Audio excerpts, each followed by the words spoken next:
This week on Two Limes and a Lemon podcast, we're continuing our look into some of the previous Best Picture winners in our In the Award Goes To series. This week, we're looking at the only horror film to win the top honors at the Oscars, sweeping all the top 5 awards in 1992 with a taut, fast-moving thriller that matches the wit of a rookie FBI agent with a criminally insane mastermind to catch a dressmaking killer. So sit back, pop on your favorite synth pop song, tuck your junk, put the lotion in the basket, as we serve you a fun discussion with a nice Chianti as we cover Silence of the Lambs. Are we having theme music? Like, how do we...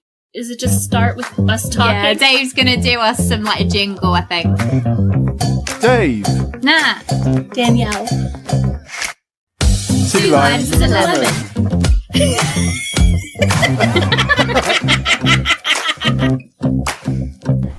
Yeah, so hi and welcome to this week's Two Limes and a Lemon podcast. This week I'm hosting. My name's Danielle. And joined with me are my two friends, Natalie and Dave. Hello. I'm Dave. Hi. I like to hear lambs scream. Are they silent now? Are the lambs finally asleep?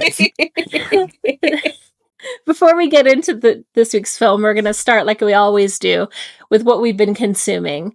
This could be either books, movies, what have you, even food. So let's start off this week with Natalie. Natalie, what have you been consuming? I have been playing the game Seasons on PlayStation. It is free with the extra tier at the moment on PlayStation. Basically, we follow around a protagonist who is on a mission to document the world, like its sounds, its images, the people that are living there, and collate them into like a scrapbook, which the player gets to like put all the pictures in and like archive all this stuff. They're going to take that book to a museum. So people can remember what the world is like, because there's like a sickness that's sweeping the land where people are forgetting. I assume that means like all books from every existence apparently just don't exist anymore, and it's her job to do a scrapbook. I think it's more like there doesn't seem to be history books. It's like, sorry. Maybe it's like the first ever encyclopedia. And a scrapbook, can you not make it digital? No, there's no digital. Like it has to be my happy scrapbook. I've got like a Pritt stick and I'm gluing in a photo into my book. So important. She's getting the sounds into the book. Like she does a little drawing and it's like you can click on it and it makes a noise. But I don't know in reality how that's working. But it's fantasy. There's like different things in this world. So basically, yeah, you are the savior of the world to stop people forgetting what the world is all about, and you go around on your little bike from place to place, and it's just really like calm. It would be considered like a cozy game. For me, not so much at the moment, because I was playing it and then it had a error and it deleted like 2 hours of work. Oh. So not so cozy and calming at that point. Like I've had to like have a little rage quit for a minute and then I might go back to it. I played that one when it came out. I loved it as well. It's just the imagery and colors in it are very calming as well. And it's just like riding around your bike, like looking at things. Like, it was like, even if I don't eventually go back to it, it has made me get like my own little, I've got like a little, I don't even know what size it is. It's smaller than like A4, like A5, maybe half of an A5, like little book that I'm going to do like little scrapbooking musings in. So I'm like, even if I don't play the rest of it, at least it has brought that to my life. Did it remind you of that other game you played with those girls?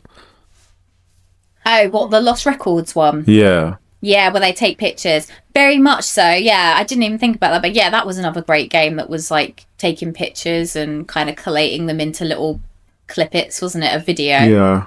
What have you been up to, Dave? I'm going to go, because you said S, I thought you were going to say Speedstorm. So I'll go with Disney Speedstorm. It's a racing game where you play as all your like sort of happy Disney characters and do Disney style tracks. There's no aim in the game. It's just a bit of fun, bit of driving. And it's got, you can not download, you can try and collect your favourite Disney characters. And you've indoctrinated us all into it. Yes. The only annoying thing I've got about it is like you can only have a team of like 3, and I'm like, for us lot, if we wanted everybody to be playing it, like you can't do that. I like playing. I want to get Jafar. He's my main goal. Okay. But at the moment, I'm mainly playing as Anna or Mickey, but I want to change that up because I don't like Anna. My main one's There's Meg better- and Sleeping Beauty. I play What about you, Danielle? Wall-E and Mickey a lot lately. I don't understand the token and payment system in it. Like, I understand some like I can Danielle's upgrade just spent all her things. money. No, I get so confused, and then the store often has like an exclamation points, so I'm like, oh, I can get something new at the store, and then I just go through it, and it's more pay this much. Like, this costs real money. Like, they know kids are playing the game, so they've got like a warning. This Disclaimer. Please ask your parents. Like, I mean, you don't need to play all these characters because they've all got the kind of same abilities anyway. Yeah. But you can definitely, It's just if you want to see them. you can definitely It's fine, tell them that isn't there it? are people that pay for it, because there are people that have characters that are like real, like crazy, like Obscure. obscure, that you see one time playing with, and you're like, oh, that somebody put down some money for that. It's Someone also bought like that. Like, I've multi-platform. Someone never bought the seen genie. Dr. Finkelstein. No. Like, they keep advertising him at the moment. I've never seen anyone with that character. I've seen, like, Eeyore, like, once. Me too. What have you been up to, Danielle? You know, I was probably gonna say Speedstorm as well, just because That's okay. You could both do Speedstorm. it has like, it's one of those things where like they have like certain events, and you just gotta keep going. Like, you get more and more rewards as you go along the event, and so it's one of those things where it's so easy to be like, oh, just one more race and I can get this. Mine is reward. because you get the streak when you win. It's like you've got a streak of like Oh. 2. So I'm like, well, I'll just Should we keep talk going about- until we lose the streak. So we did that the other night, didn't we? But we was on for like another hour. We were like, one more, Like, and then we we'll- kept we'll winning. lose in a minute, and we just kept winning. We're like, oh, well, we've got to stay on for another 5 minutes now. I never really played Mario Kart. I think single time I played it with Dave, and he can also agree that I was pretty awful. I feel like the boosts and things you get in Mario Kart are a lot more unforgiving than they are in Speedstorm. Oh, well, This is like boost every 10 thanks. seconds. I'll just isn't it? take Yeah. away all of my. Yeah, Oh, yeah, sorry. you've got nothing to It's scream It's about like a there. baby game, Danielle. So yeah. It's on different platforms too, right? That's like the whole. It's like a Fortnite. Yeah, and it's even like on your phone. It tells you like who else is playing and what they're playing on. It's like people on their phones. I have no idea how you're playing it on your phone, but good on you. So let me give a brief synopsis of this week's film, 1991 Silence of the Lambs. FBI trainee Clarice Starling, played by Jodie Foster, is enlisted by Jack Crawford, the head of the FBI, played by Scott Glenn, to interview Hannibal Lecter, who is played by Anthony Hopkins, a serial killer who is currently in a max security asylum, primarily because he ate his victims. Lecter is intrigued by Starling and begins to help her, giving her cryptic clues to solve the FBI's latest case, Buffalo Bill. The film intercuts between Clarice investigating and the killer abducting and hiding his next victim, who's a senator's daughter. So, as we always do, had people seen this film before? Yeah, I've seen it plenty of times. I have seen. Well, I've seen it loads of times. The first time I saw it, I was definitely not the age that I should have been watching it. But I remember I had a sleepover with my friends who were probably.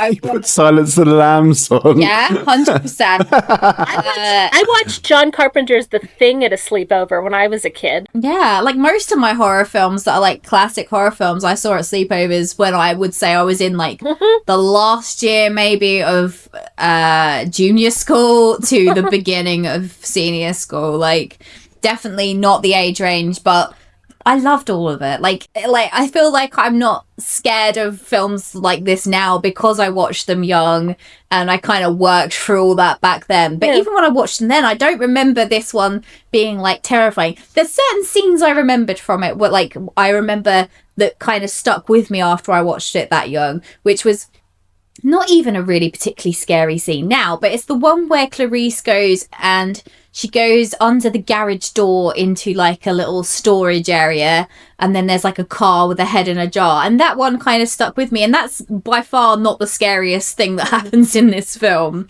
So it's funny what kind of sticks in your head when you're that age watching it. I think I remember just the policeman getting stuck up on the cage door. Well, did he get? It's like skin ripped to look like wings. He got made into like an angel. Yeah, that's the main vivid thing I remember. Yeah. I was probably about 13 or so, I think, when I saw this. And I distinctly remember seeing it in the theater. But it was rated R over here, so I don't know how I got into the theater with my friends to see it. But I do remember. Like on their shoulders and a trench coat. Was it one of those sort of situations? 2 tickets. I mean, 1 ticket, please. Thomas Harris, who wrote the original book, wrote, I think, at least 3 of the Hannibal Lecter novels. And then that was turned into first Manhunter, which was an earlier story with Hannibal Lecter, then into Silence of the Lambs, keeping Anthony Hopkins. There were 2 more sort of Hannibal films. And then there's been 2 TV shows, which we've talked about in previous episodes, including the Hannibal TV show and then this Clarice one that was on Amazon a few years ago. So I was wondering, what do you think is about these characters that has kind of led to so many versions of these stories? I mean, with Hannibal, he is a fascinating character in that he is so intelligent. It's like almost like an oxymoron. You've got this like well-presented, especially in like his TV show, he's like a well-presented therapist that's like super intelligent, and then the other side of that coin is he's this like cannibal that does all these ruthless things. He manipulates people into doing these like horrible things. So he's like a complete like Dr. Jekyll and Mr. Hyde of a character, and I think those ones are just like fascinating to be like what makes them have this like flip on and off sort of switch. Do you have a preference between the Hannibal portrayals? I think the Anthony Hopkins version versus the Mads Mikkelsen version they're completely different, but they are both great portrayals. Like watching Anthony Hopkins, obviously it's very much like intense, like the stares that he's doing through the glass, and it's almost more sinister, whereas the Mads Mikkelsen version is more of like a suave, debonair kind of. Obviously the Hannibal series is before Anthony Hopkins, so this is before he's stuck in a cell for however many years, so it's a completely different kind of look at his life of like when he was a functioning therapist and sort of thing. So but for me, Mads is probably my favorite. I always feel like they build him up before you go in. Oh, he's this crazy killer, don't do this, don't do that, and it's all this build up.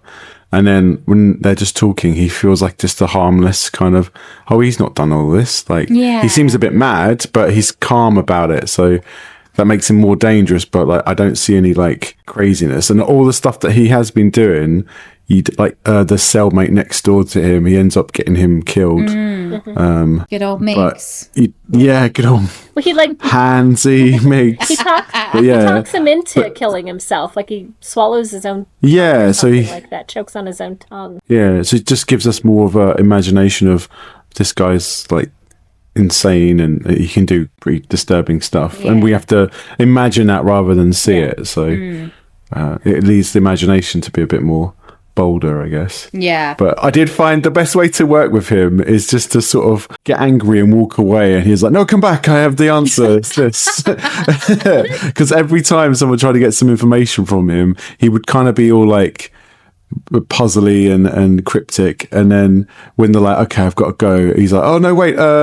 He's this kind is of the a thing you need. showboater, isn't he? Yeah, until he pushes you too far. Well, there's something about, I think, about Miggs attacking Clarice that does something to him, and that's when he calls her back. It's only after she gets the semen in her hair that she runs, that he calls her to run back, and he gives her the clue. I remember seeing that as a kid and being a good little Catholic girl and not quite understanding what was that? What did he throw at her? Yeah. What? I didn't get that either. Not until I watched it a lot later. I was just like, he's thrown like spit at her or something. I was like, later on when I'm watching it, I was like, oh, that's a lot worse than I thought. One thing I love from when they're in that setting of the underground cell is the use of the drawer that's like, but like she puts paperwork in it and things. Like there is almost like a power struggle of whoever's putting the drawer in is like they've got the power at that point. Like they sort of use it as like a device of like she's giving him the the deal of you can go and live on what he calls later on Anthrax Island, like Plum Island or whatever it is. And then there's a point where he pushes the drawer back and he's like, here's a towel sort of thing to like dry your hair and stuff, even though they've told her like don't get close to him and stuff. Yeah, he you don't even see him whenever he puts that towel in, because the room he is in is all dark, and they kind of use the lighting when he comes into frame right up against that glass. And the only safe space in that whole area is Barney, the orderly. Like, he's the only person, like, because when the movie starts, it's kind of like she's just like moving from person to person. It's all very fast paced of like, we've got to get her into here to Hannibal.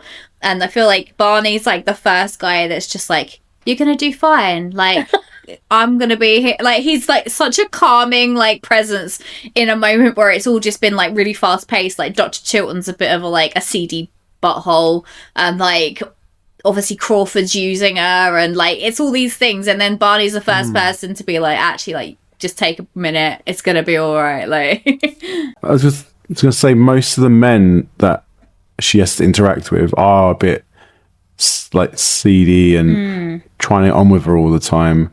But that's why I found Hannibal Lecter was interesting, because he doesn't do that. He treats her like, he's a bit rude with her, but he's not like, he's just playing games with her, but he's not like disrespecting her, if that makes sense. So he's really trying to get like the most intimate details out of her for what gain, just so he has that in his back pocket. Yeah. I thought the whole like sort of gender, the differences in gender in this were interesting. Clarice is sort of pulled out of her training by Jack Crawford and not given all of the details of what she's supposed to do. There's clearly this power play with her and Lecter, and then she goes back to Crawford and still gets less of the details.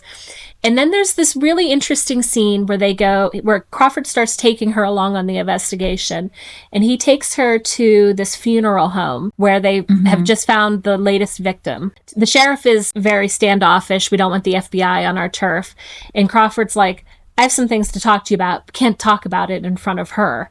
And so they leave her in this room where she's like quite tiny, full of these cops. And they just do this pan around the room. And it's just like this woman at the center of this room full of men staring at her.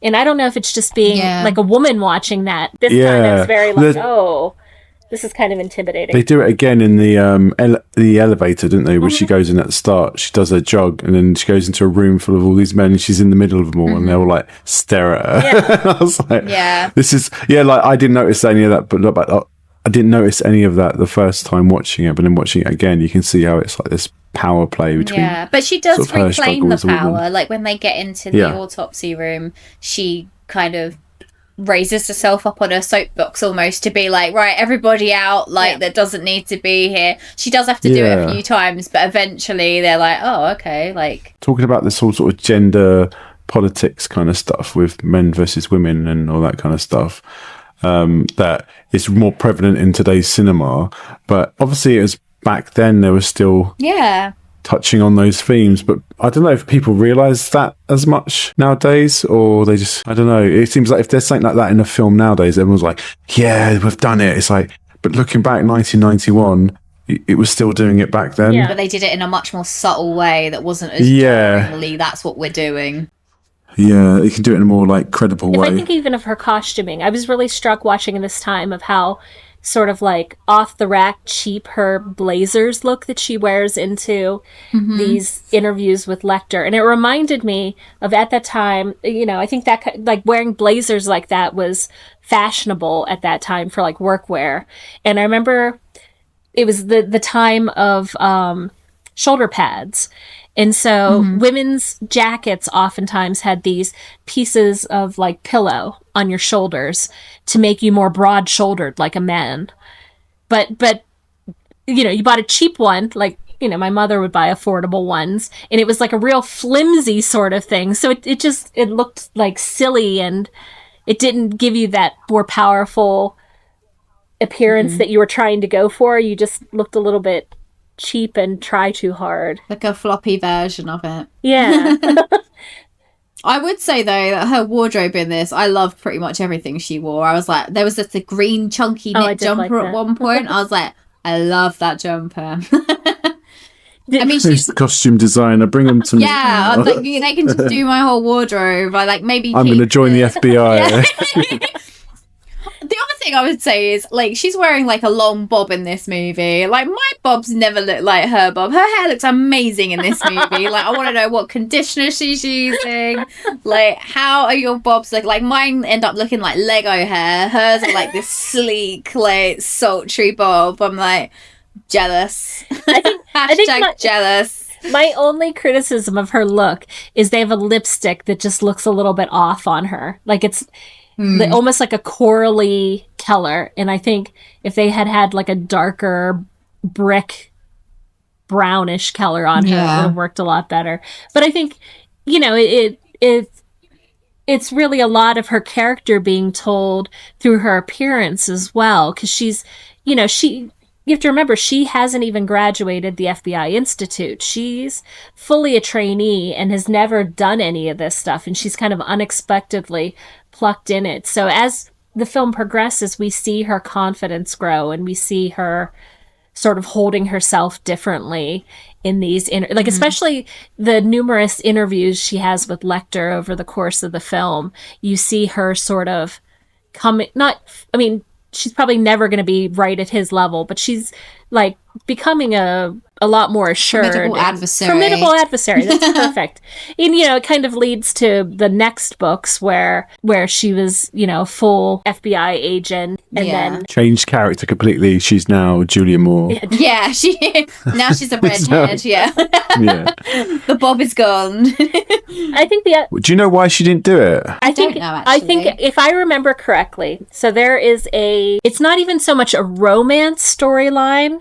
It's more of him manipulating her to be a romantic partner with him. And I think that didn't sit well with her. And I don't know how much I can't remember how much of that they kept in the movies, but I think it was definitely more prevalent in the book. I've just Googled it. It says primarily because she disapproved of the script and the direction of the character, feeling it betrayed the integrity of Silence of the Lambs. I think the scene with him and Catherine with the truck, that is another scene that stuck with me when he's trying to get the sofa in the back. Terrifying. And she helps. Yeah, like now, like, I mean, it's the perfect thing to show people to be like, don't always help people if it's a dodgy situation, because obviously you can see Catherine in her head just like, oh, I don't really want to get in the van, but like it's the right thing to do to help somebody. But you've got to be like, there's some points where you just say no. Yeah. To this day. Time to go home now, Catherine. To this day, when I'm walking by myself, if I see somebody with like a van door open or people like getting into their car, I cross the street so I'm not in that narrow bit of walkway where the car is parked, that they could do something like that to me. Yeah, and it makes the keys come out, you're holding the keys. Yeah, it's because of this movie. Like, I always see that scene and I'm like, nope. Well, it's a combination, because so that scene is heavily based on a ploy that Ted Bundy, a real serial killer, would use. He would pretend to have like a broken arm, whatever, and trick a woman to help him to kidnap her and later kill her. And then the other serial killer that this is sort of like loosely based on is Ed Gein, who was like the Texas Chainsaw Massacre inspiration as well. Yeah, like, making lamps out of skin and stuff. Did you ever watch that Netflix series about Ed Gein? No. It had somebody good looking in it too, playing the Ed Gein character. Yeah. Wasn't it Channing Tatum or somebody like that? Charlie Hunnam? Like the... Oh, yeah, it was him. Yeah, it was. No, you know what? We've talked a bit about Ryan Murphy shows on the podcast, and I go in and out with like, I can only take so many of them. And I'm... right now I'm on team, like, The Beauty and Love Story. I don't need another serial killer... Like, I think I got a bad taste in my mouth from what was the one that he did? Dahmer, where they, like, sort of sexed him up. It was like Hot Dahmer. Like, was it with Jeremy Renner? No, not that one. The Evan Peters one. Oh no, he wasn't sexed up. He was fucking terrifying. There's like the scene of him, like, jogging that I remember people were like cutting into memes. No, he's like, relax. I just want to take some pictures. It's like, no. Thank God for his nan to come down and get that kid out. I was like, that was intense, that show.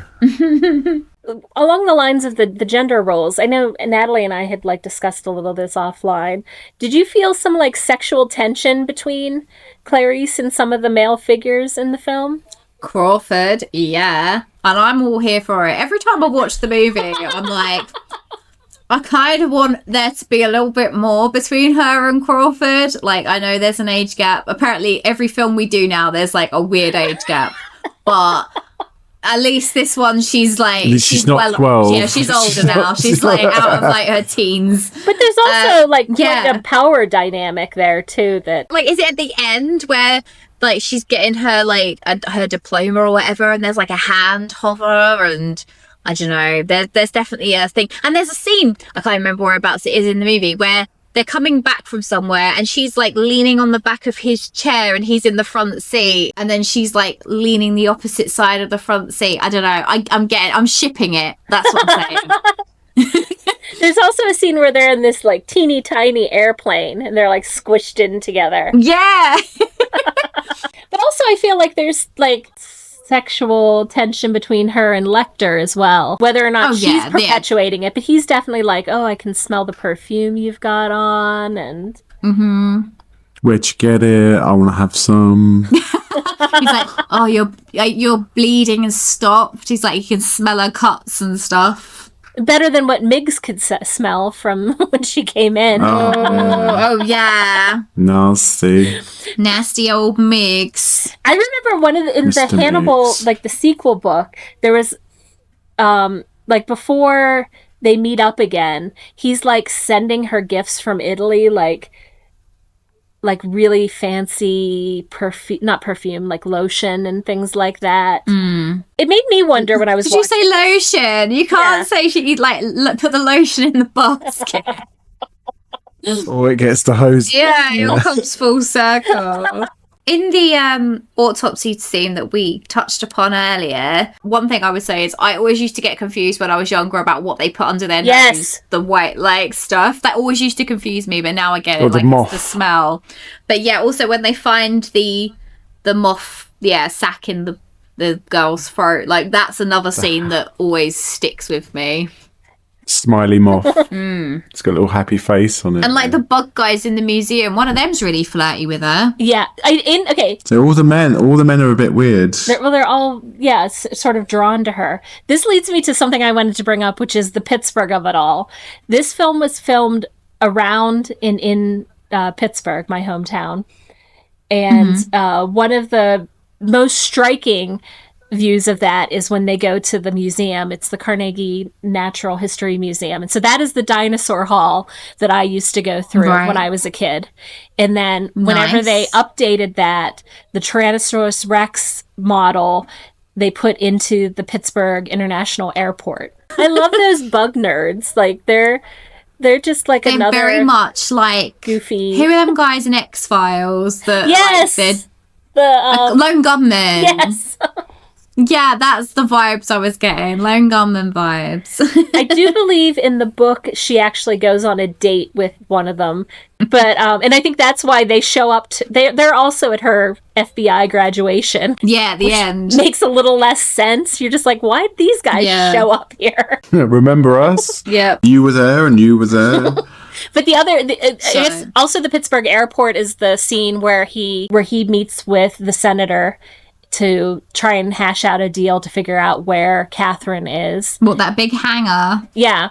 I love the scarf. Oh yeah. That's that line about did you breastfeed her? Oh yeah. So weird. Like it's moments like that though where you kind of see like the other side to Hannibal, because like when he's been in the cell with Clarice, although he's made a few like weird remarks, like that's when he kind of starts to like, you're seeing like the darker side of Hannibal.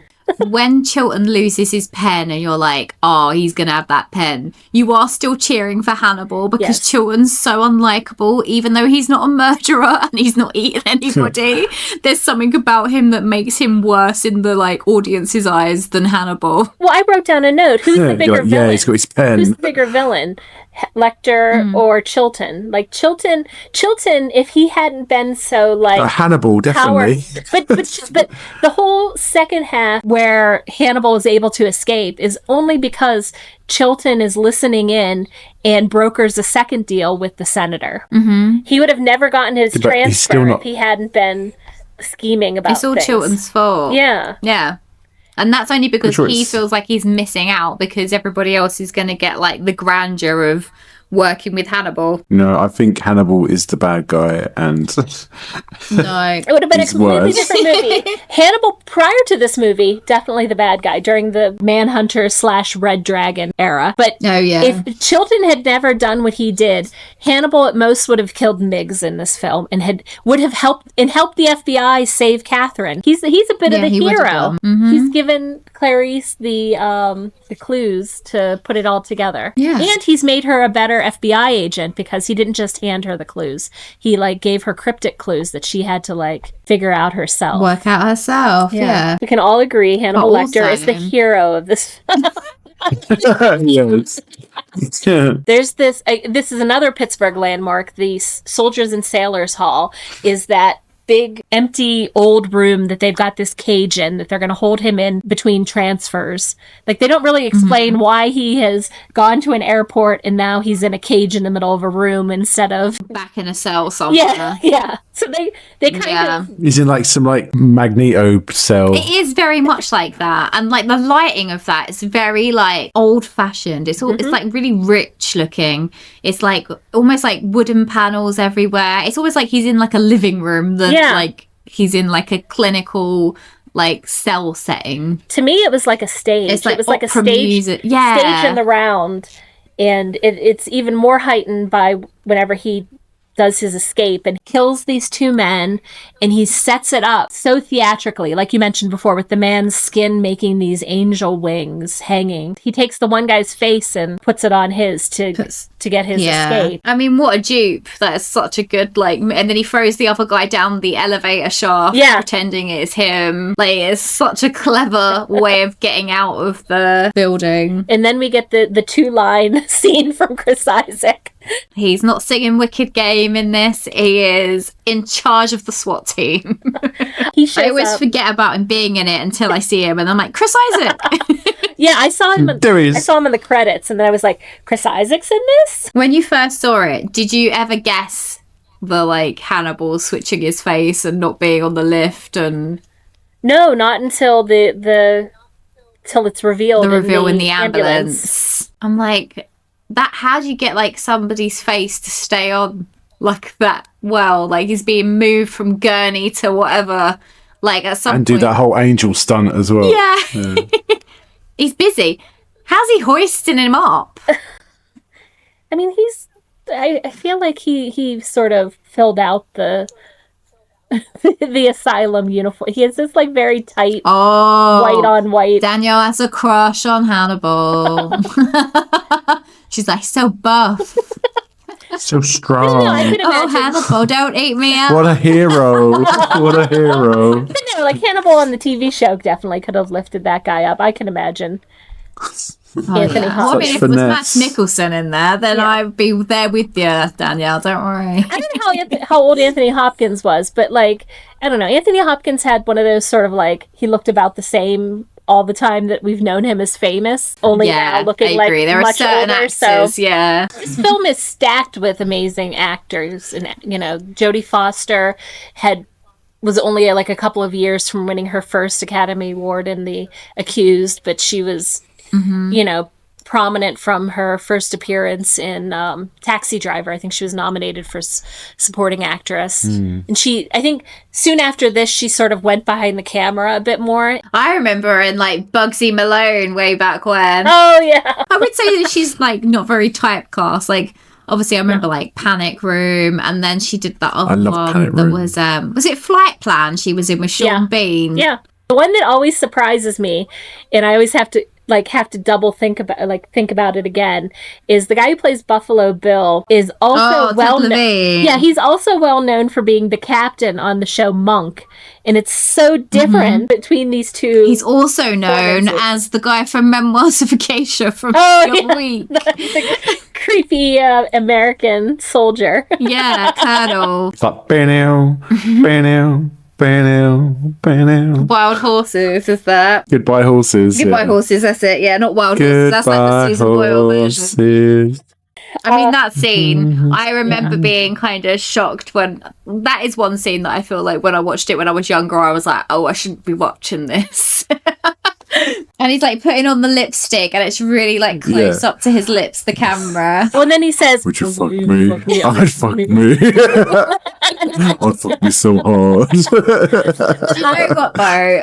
Sheltered Catholic girl did not understand what was going on. I was like, wait, doesn't he have She's like, where is it? Did he get it cut off? Is he a Ken doll? Just being so confused by that. No, I think probably the first time I watched it, that was lost on me. I was just like, oh, naked man. But I didn't really think, where is it?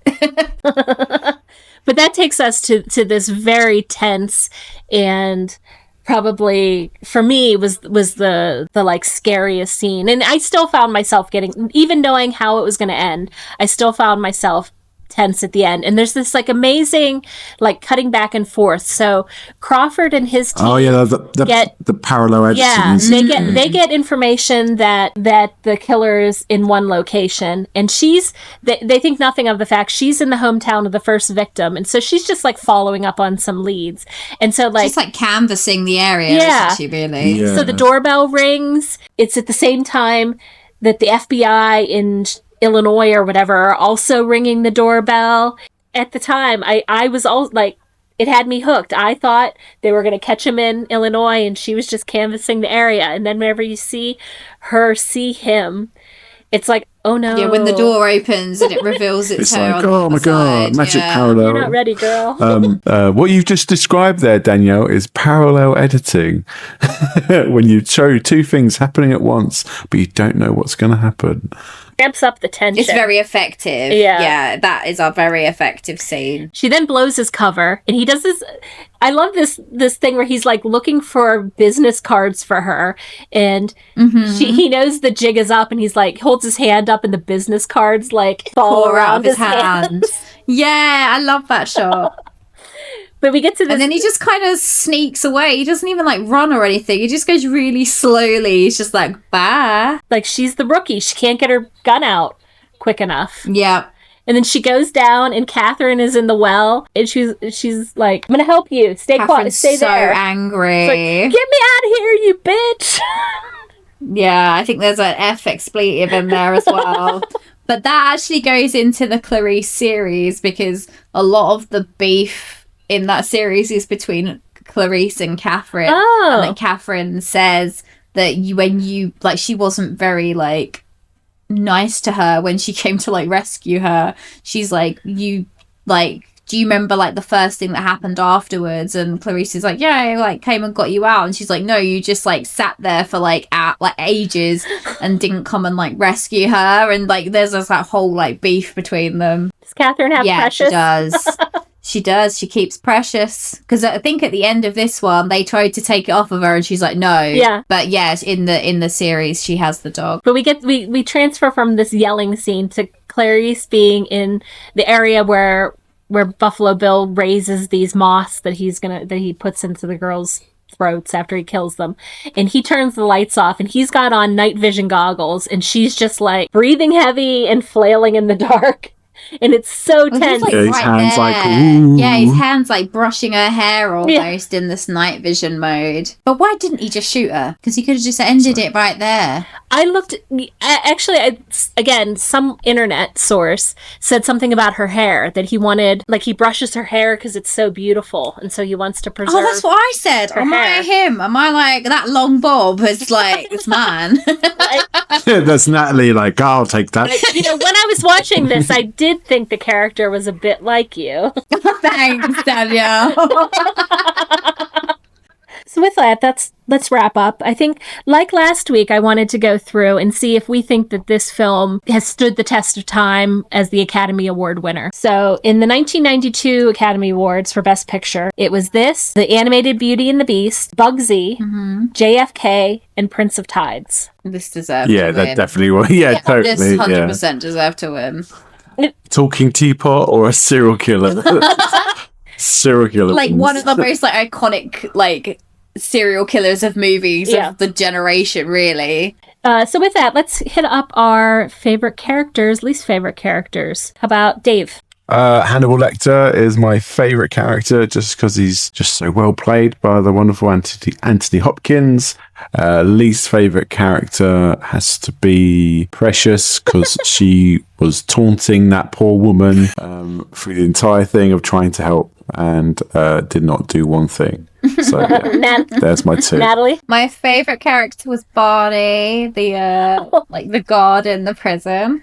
I felt he was like super sweet. He chilled her out. There was a few times that he like helped her out with different things when she kept going back. Worst is Dr. Chilton, for obvious reasons. He was just like manipulative, but in like a completely different way of like manipulative to Hannibal. He was just out for himself and wanted to get all the glory of having like one of the world's famous serial killers in his midst. I'm going to say also Hannibal Lecter for my favorite. Anthony Hopkins delivering those lines is so iconic. We still quote them. Least favorite, I mean, definitely the fava beans and the liver and all that. Like, that is like a line that whenever anybody mentions any of those things, Chianti, fava beans, liver, that is the line that's coming out next. And then least favorite, I agree, Chilton. I want to say, like, there's no characters that I think are ill-suited in the story, but characters that I like the least, I think we've established Chilton is a complete villain. The carnage Apart from Dave loves him. Yeah, Dave loves Chilton, hero of the story. The rest of us, it's...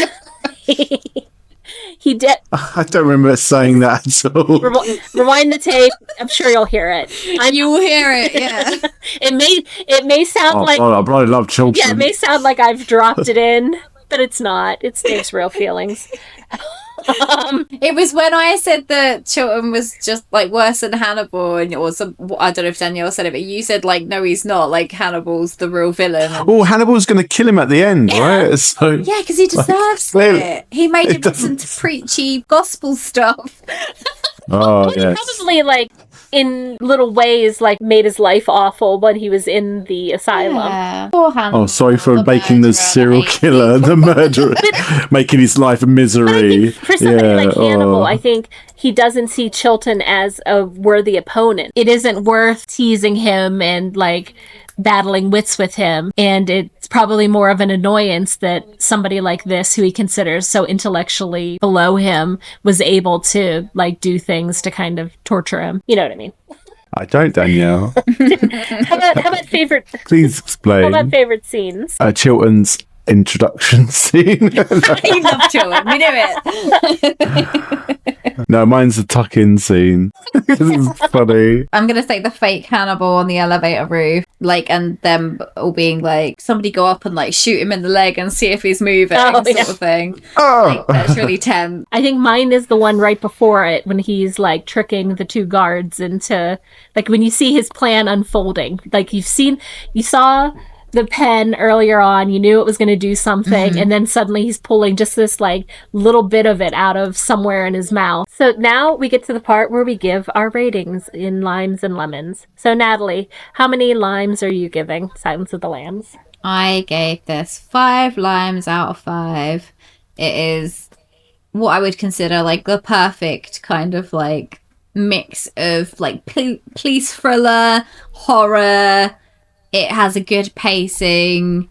Like we said, we like all the characters. Like, everybody is doing like the best performance in this, and I feel like it did deserve Best Picture. Dave? I'm going to give it a 4. It's a great film. I fell asleep twice though watching it this time. Maybe I was just tired. A lot of things going on at the moment. Yeah, it's all right, but I wouldn't say it's as good as Around the World in 80 Days or Skinamarink. Or Skinamarink. And what did you give it, Danielle? I give it 5 as well. This is, I echo the sentiments of Natalie here, where this is a great mix of a lot of genres I love, but elevated to like, it's not a pulpy movie. It's like a legitimately great film. And if you haven't seen it and you've listened to all this, you still go watch it because it's a great watch and it still holds up. So I think with that, we'll close up our discussion, and thanks for joining us today. So bye from me, Danielle. Bye from me, Nat. And goodbye from me.